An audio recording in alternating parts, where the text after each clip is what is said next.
At this time, I have the honor to present to you the moral leader of our nation. I have the pleasure to present to you Dr. Martin Luther King, Jr.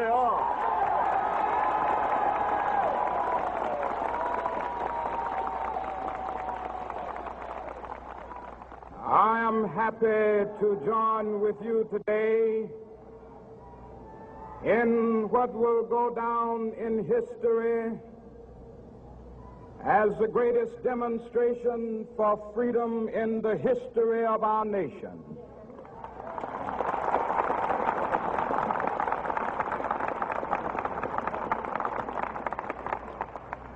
Five score years ago,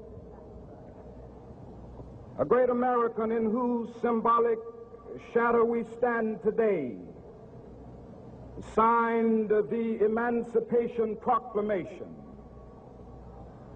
This momentous decree came as a great beacon light of hope to millions of Negro slaves who had been seared in the flames of withering injustice.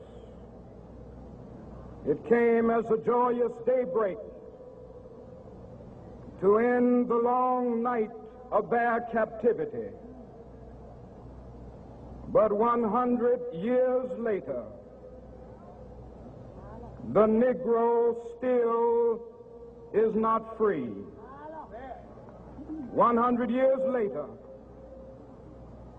the life of the Negro is still sadly crippled by the manacles of segregation and the chains of discrimination. 100 years later, the Negro lives on a lonely island of poverty in the midst of a vast ocean of material prosperity.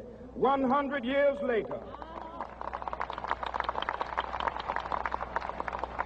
the Negro is still languished in the corners of American society and finds himself in exile in his own land.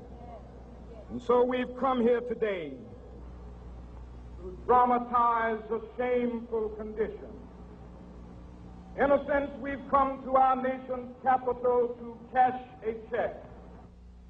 When the architects of our republic wrote the magnificent words of the Constitution and the Declaration of Independence, they were signing a promissory note to which every American was to fall heir. This note was a promise that all men, yes, black men as well as white men, would be guaranteed the unalienable rights of life, liberty, and the pursuit of happiness. It is obvious today that America has defaulted on this promissory note insofar as her citizens